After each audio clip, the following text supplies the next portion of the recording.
Thank you guys so much for joining us today. I am super, super excited for today's episode. As you can see, we have another special guest, Ms. Veronica Figueroa, with us, and JB Hawkins and Ruben Garcia. Thank you guys so much for joining me. Good morning. Yes. Good morning. Good morning. So, I'm really excited today. It's going to be kind of a spitfire. It's going to be fast. We've got a lot of questions, so we're going to go ahead and dive right into it. But first and foremost, I want to say thank you all for joining me. You guys are all super, super busy. You're all rock stars, totally different markets all being represented here today. So I'm very, very excited for what's to come in the next half hour or so. So with that said, do you guys mind just giving a short introduction, name, how long you've been in the business, your market, so on and so forth? JB, you want to go first? Sure. My name is JB Hawkins. I'm in Tulsa, Oklahoma, and I've been in real estate for about 15 years. Fantastic. Veronica. Hi, I'm Veronica Figueroa. I am out of the Orlando, Central Florida market. I run the #1 team for EXP in the world. And I've been in real estate since full-time since 2005. Amazing. All right, Mr. Ruben. Yeah, I would argue that you run the largest real estate team in the universe, not just the world, right? So real estate CIA, we do coaching or consulting along with investing, short-term rentals, long-term rentals, and the A is agent, where we do have a team, about 150 agents across 15 states or so. That's awesome. So as you guys can see here today, we've got a very diverse background, and that's one of the things that I love about these panels. So first and foremost, I've got a really, really important question for you guys. And I think, for real estate agents in particular, there's a lot of shiny objects every single day. So having a routine is key. What does your daily routine look like? And more importantly, what does your morning routine look like? Ruben, I'm actually going to let you go first because I know you're very vocal about your morning routines. Yeah, I mean, I love mornings. I think that is the time for opportunity 100%. While people are sleeping, you're working. And, I'm a 4:30 a.m. guy, so I love the morning time. I run what I call a Corvette. So as soon as I wake up, I run my Corvette, which is CVETT, which is my calendar. I look at what I have coming up during the day. Who do I need to reach out to? What meetings I need to get prepared for? Check out my V, which is my voicemail. What calls did I miss? Maybe I missed some calls yesterday that are super important I need to get on today. E is emails. Check my emails. T is text messages. Same deal. And then the other T is tasks. So those are the follow-ups for people that I need to reach out for that day. I love it. You've got an acronym for everything. Yes, I love it. Awesome. Veronica, what does your mornings look like? Man, I wish I had a Corvette. I know we're falling behind. I'm going to be honest with you. My morning routine is COFFEE, coffee. I need my coffee in the morning. It's funny because my husband, he's also my, partner in life. And he actually takes that moment, and I wake up to my morning coffee from him. Thanks to Micah and Hamoudi always kind of inspiring me. Really, I just take the time to reflect in the morning because I run such a busy lifestyle that it's really just like, Ruben just said, mornings are kind of my time for my mindset. It's my time to just say, okay, what do I want to accomplish today? Obviously, I have a calendar that's usually pretty regimented, but it's the time that I have to think. And, whether it's a vice or not, my cup of coffee is definitely that time that I just sit and I reflect. I am really, really passionate about mindset and positive affirmations and just, kind of getting it. So you'll hear me listening to a podcast while I'm getting ready, listening to some Zen music, nothing like news or anything like that, just to kind of get my mindset right, because my life is so busy and so much noise that I try to use that morning time as quiet time because I don't have a lot of quiet time in my life. So for me, that is kind of like my safe space where I just, journal. I don't need to read a full book. If I could just read a small little insert, some sort of positive quote, something that's just going to remind me that I am here to fall in love with the process, the journey, to become a better version of myself, and to every single day just kind of say, okay, just do the next right thing. But it starts with the next right thing for me. drinking water, making sure that I'm kind of taking the time for me, because real estate, I got that down packed. I'm not worried about that. The areas of my life that in the morning I really focus on is the person that I for years have neglected the most, which was myself. So that's really what I focus on in the morning, is just that me time, that reflection time. And I try to dedicate at least 30 minutes to that before my day just kind of like goes. And then I'm like, okay, you got this. So those personal, those positive affirmations really, really help me jumpstart the day. And then I really am focused on, who do I need to just inspire that day? I'll send out "You're a badass," or "I hope that you seize the day," or "I love you" text to someone that I just want to let them know I'm thinking about them. That has really been a new routine that I'm doing, just to let someone know I'm thinking about you and I think you're amazing. And it really fuels my heart and gets my day going really well. I love that. And I know Tony Robbins, he's always talked about is kind of send the energy out, right? First thing in the morning, and then it'll come back to you. So, Yeah. JB, do you have a Corvette? Do you have coffee or anything else that you want to share? No Corvette, but I do have coffee. So my day kind of starts the same with the coffee. I get up, I do my devotional.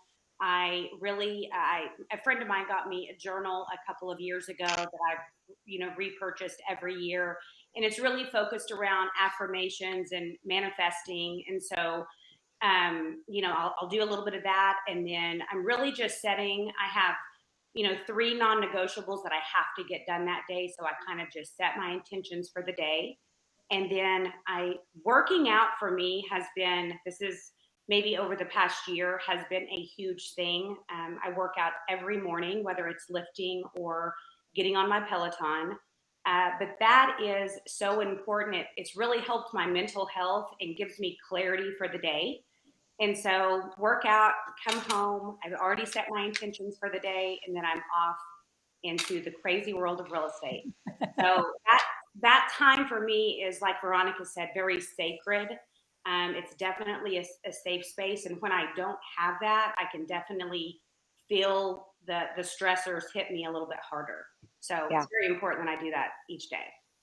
Well, and I think so much in our industry, it's so easy just to hit the ground running. But what I find is the most successful people actually take time to reflect. And that's where you do your best thinking, if you will. And I know, Veronica, you mentioned it. Hamudi and I have what we call our meeting of the minds every single morning for the last 15 years. And we don't revisit our goals every single month or quarter or year. It's every single day, and we hold each other accountable. So my next question, which is a really big one, and I think this is really important for a lot of people watching today. Veronica, I'll start with you. If it was all taken away, everything that you've worked so hard for, if it was all taken away, which we hope it's not going to, what would you do? Where would you start? If it was all taken away and I had to start tomorrow from scratch, I would go to YouTube. I would build my business around YouTube and just pour into content and being that expert who just brings information, infotainment, and just a trusted, safe place to connect with people. I would go to YouTube. I love that. Guys, if you agree with things that we're saying today, go ahead and like, comment, give us a little heart, and please share. Yep, Ruben's doing all the buttons, all of the above, right? Ruben, you're a YouTube guy. Is that where you would start, or do you have a different take? I didn't even think about that. I think it aligns with what I was thinking, though. So I think it's pretty cool to just kind of mesh them both together, which, and I've thought about this before. And honestly, I think it's kind of part of someone's journey is that they do lose it all. You see all these people who really do really, really well at the top, and then boom, they lose it all. It could be personal, it could be professional, but I think that's kind of part of the journey. So if it happens, guys, it's part of the journey, one step in front of the next, right? Just keep doing that. But I think it would be the network. I think it wouldn't be necessarily like a pot of cash or something like that. It would be to start back and find a mentor in real estate for investing and building teams, and maybe even like an executive type. But even if I had to work myself up to that point, but it would be networking. But I love what Veronica said, because I would love to document the process from the beginning so people understand that it is a hustle, it is struggle. Yes, it sucks. It's not beautiful, right? It is not sexy. It's a lot of work, a lot of sweat, a lot of sacrificing to get to that point. And I think that would be great to document it from the beginning, but it would be networking. That's awesome. I love it. I just want to give a quick shout out to Bruno and Shelly and Kathy. A lot of great comments coming in. We love you guys. JB, where would you start? I think I would take it just back to old school. I would get on the phone with for sale by owners and expired. That was kind of my claim to fame in the beginning. That's my favorite part of the real estate industry. And then, like Ruben said, I would get in contact with my network, with my sphere of influence, and just get on the phones and start over. So I love it. Well, we hope that doesn't happen to anyone, but you know, it's really good for agents, especially as the market is shifting and they're kind of reevaluating their business, if you will. Where should they start? So, with that said, we're going to kind of flip it a little bit. And besides your morning routines, how do you decompress? Anybody? just kidding. That was mean. We don't understand. I'm just kidding. So obviously in our line of work, it's hard to decompress. So I think this is really important of, you know, if you can find that balance, if you will. What would you do to decompress, or what do you do?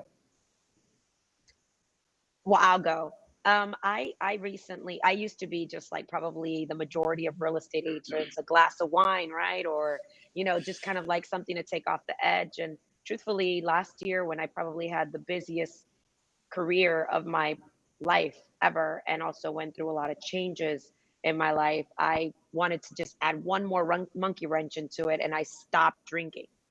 So I'm 15 months sober, and it's absolutely changed my life. I used to think I needed a glass of wine to take the edge off, but you know, I made that decision and I realized, wow, like I do have the power within me to, you know, have the willpower to control my mindset, my thoughts. And it's something that I never thought would be possible. You know, shout out, not disrespecting anyone that drinks or anything like that, you know, but it was something that I personally challenged myself to. So I used to decompress with a bottle of wine or two or three. Now I decompress with, you know, just again, you know, just time with myself, really reevaluating what I learned about myself, you know, positive mindset, taking time to, you know, just have conversations with my husband, with the people who inspire me, journaling, like I said. So I just kind of like, all right, having great conversations with people that I'm saying, you know, where are we going next? Or, you know, just what are your life goals? And I just start asking myself, did today take me one step closer to where I want to be personally, professionally, you know, spiritually? So I'm really growing in my spiritually. I have a therapy call every week. I'm not afraid to talk about mental health. It's something that I work on. My therapist is on my calendar every Tuesday, 4:30, like, you know, clockwork. And, you know, and I report to her back from a place of accountability, you know, what did I accomplish to work on the boundaries that I needed to have in my personal life and in my business to help me live a more balanced life. And I realized that this is not about time management. This is not about my calendar being overwhelmed. This is about choice management. And the better choices I make, the more balanced life I can have. So, you know, I do, like, Micah, you know where I live. I just sitting on my balcony and having a meal and just reflecting, looking at the view and just really, really processing everything. That's how I decompress now that I don't have the wine to take the edge off. And just, you know, really finding a way to connect with myself has really helped me. And of course, you know, I went through some health scares and I went through a health journey, and JB and Ruben, of course, you know, getting back into a regimen is definitely the North Star for me. That allows me to physically connect the mind, body, and soul. But for me, I just want to let anybody who's out there listening, like for me, quitting drinking has been life changing for me.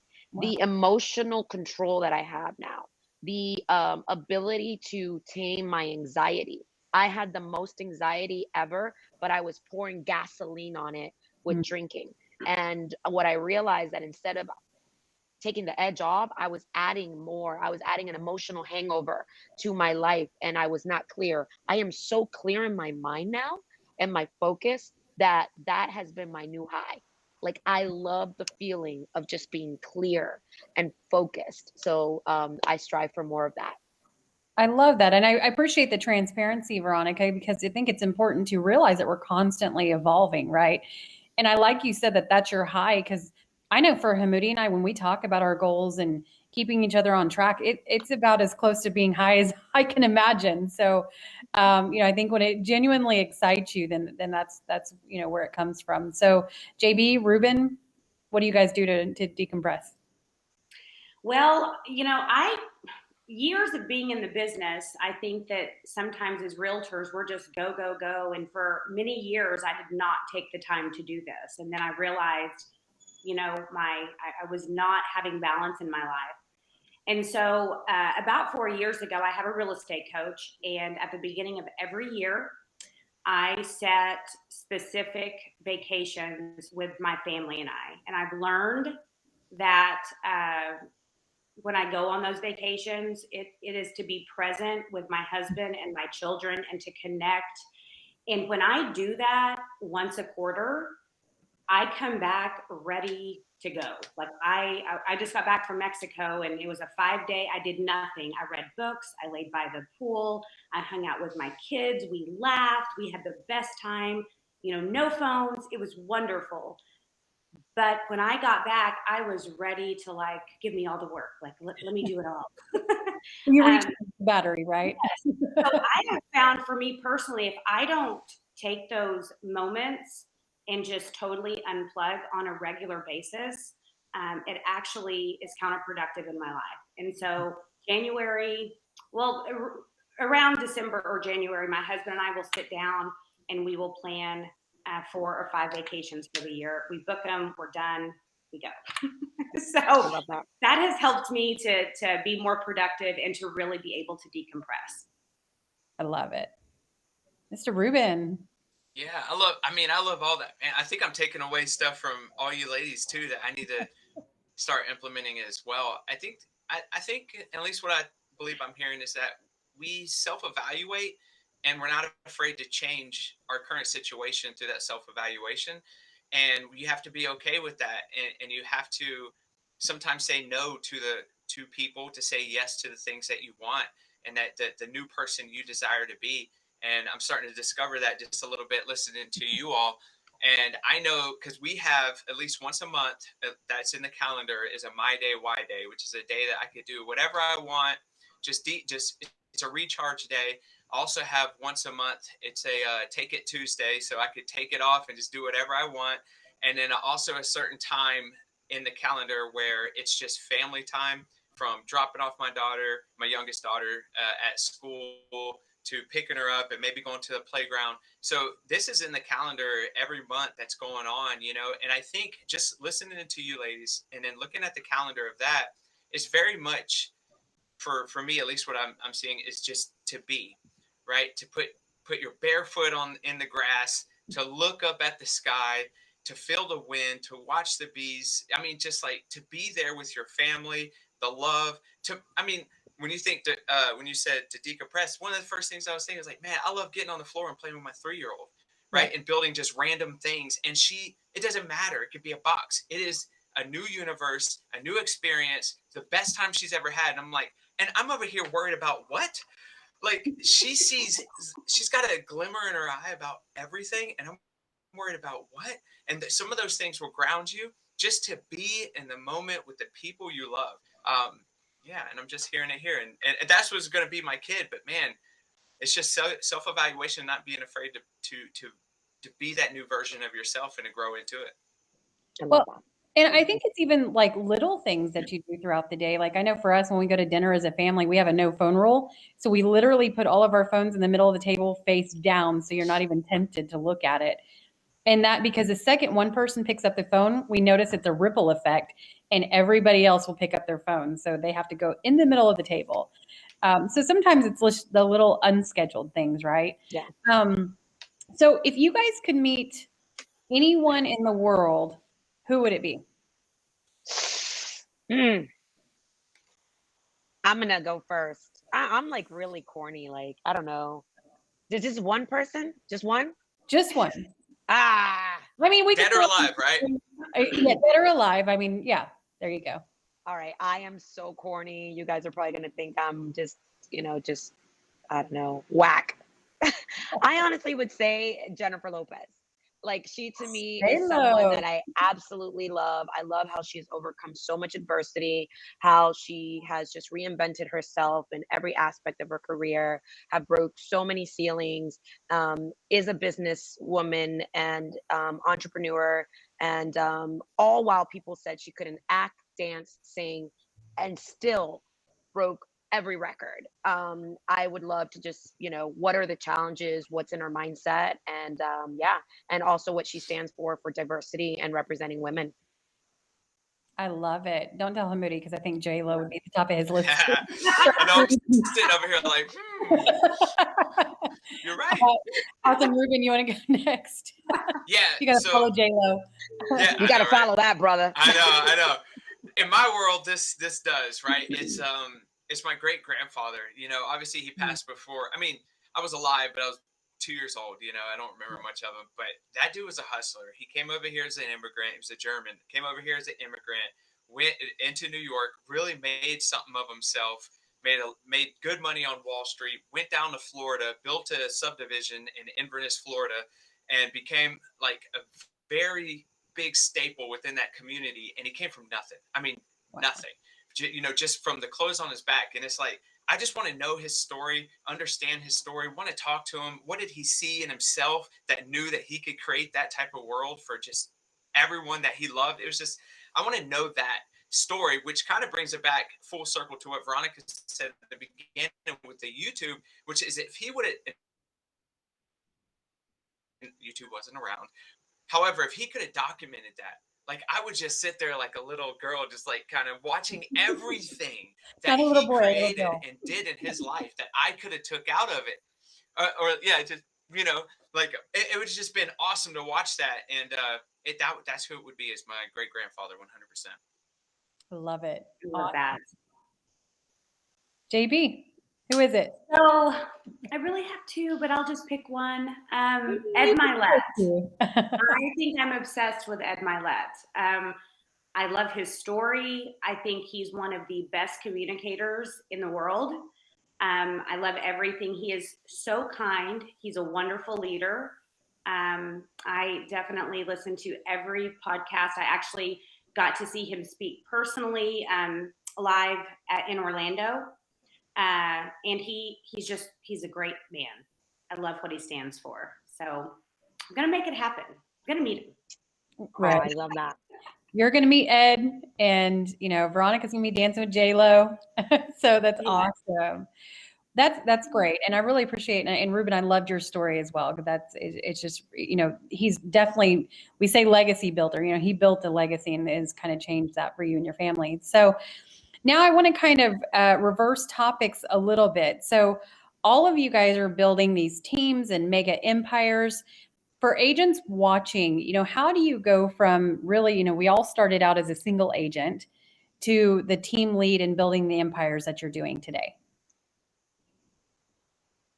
Who wants to go first? Fine, I'll go first, I guess. So what was the question again? How do we build these teams? So what was that progression as a single agent to really building the teams and empires that you're all building today? Okay, so for me, I'll just try to summarize this as best as possible. Kind of going back to what Ruben said, one thing I got really good at early on in my career was networking. It was the only thing I had. I didn't have a budget.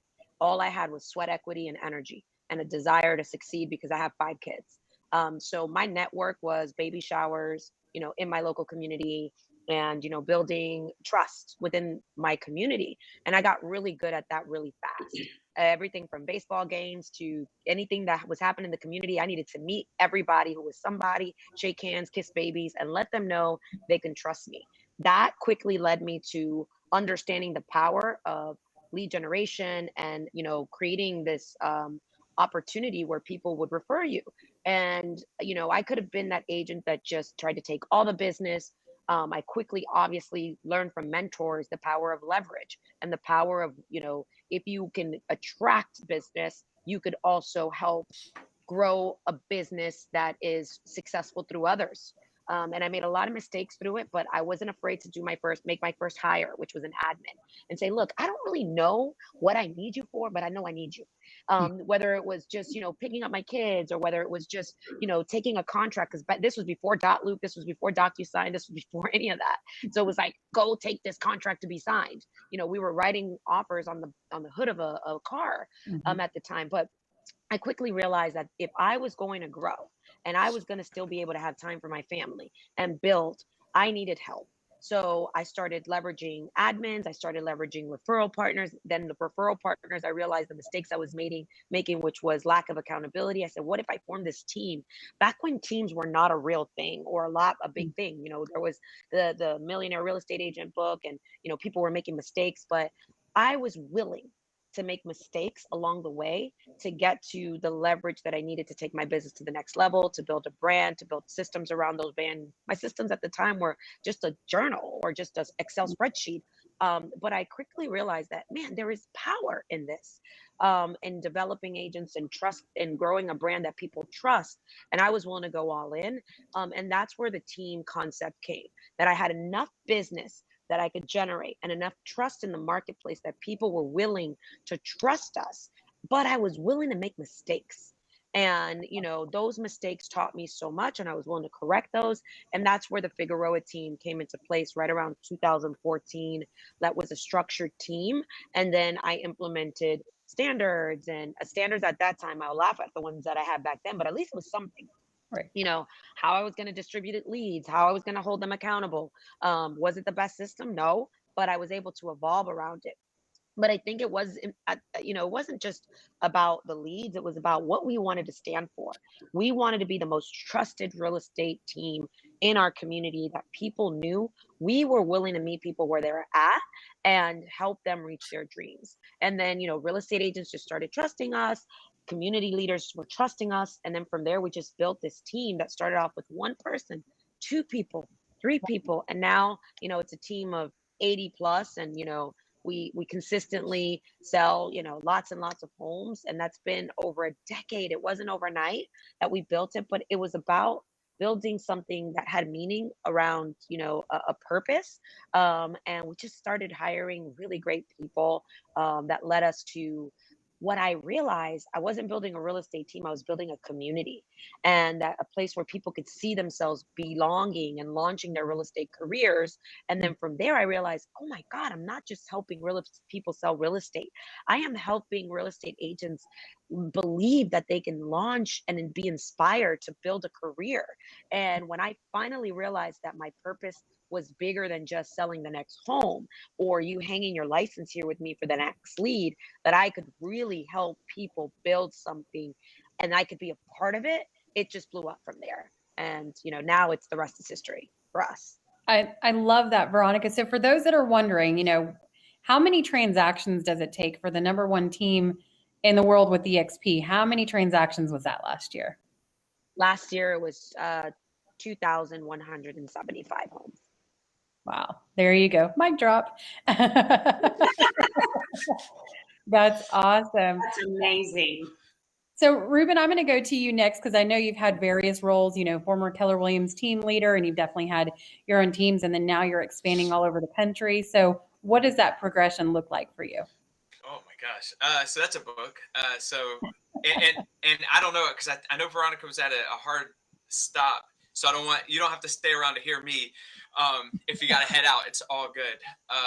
But yeah, no. So first time building the team, I will say, of course, that was at KW, and it was helping grow a team that was from the ground, and that was tough. That was hard. That was a lot of learning about myself, I would say, more than anything. I thought you could do enough hoorah to get people to move, and it's just not. It's part of the formula. It's not the whole formula.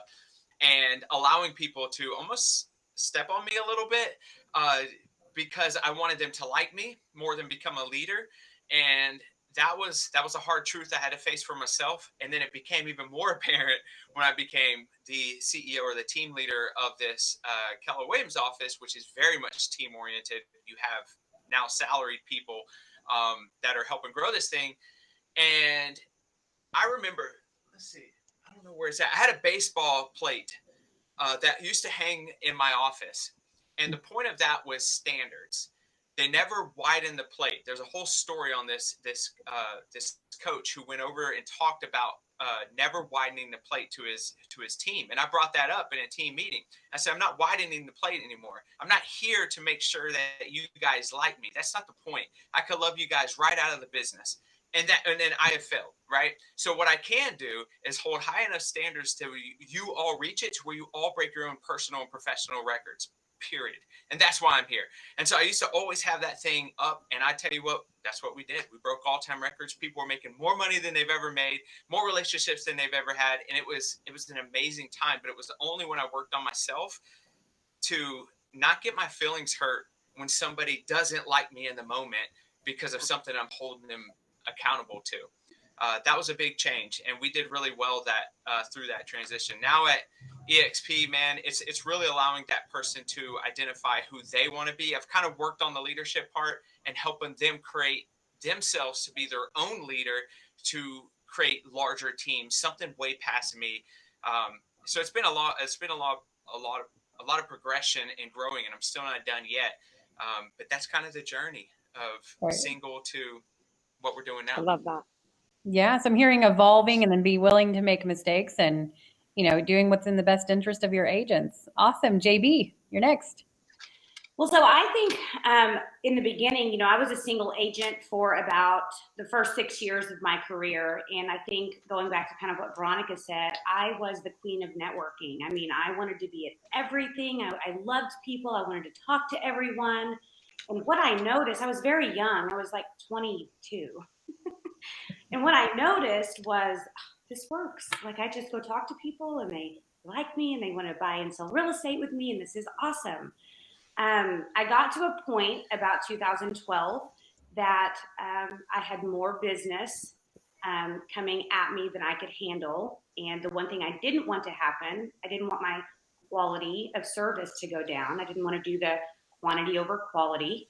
Mm-hmm. And so I started to, I got a coach. That was the first thing I did. I got a coach and I slowly started to build a team. Now, I made every mistake you can possibly make as a team leader.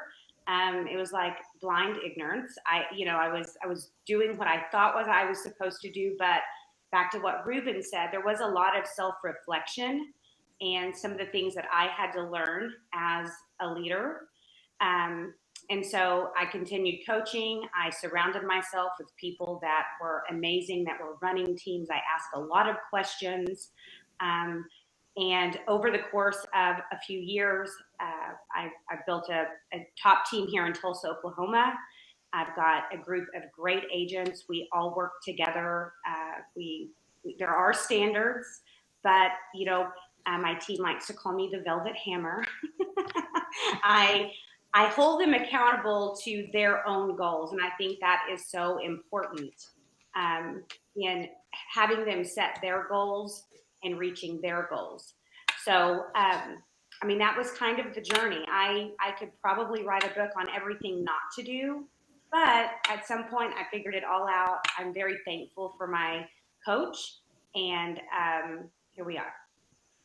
That's awesome. Well, guys, it's a lot of great stuff, and honestly, I couldn't be more blessed to know each and every one of you, and I know you're all super busy, so I appreciate you taking time not only to jump on this call, but really help invest in other real estate agents to do the same. And so I think there was a lot of great things to be shared through this conversation. So I want to thank you all so very much for joining us today. Thank you for having us. Thank you, Micah. Thank you. We really appreciate you. Thank you for everything you do. 100%.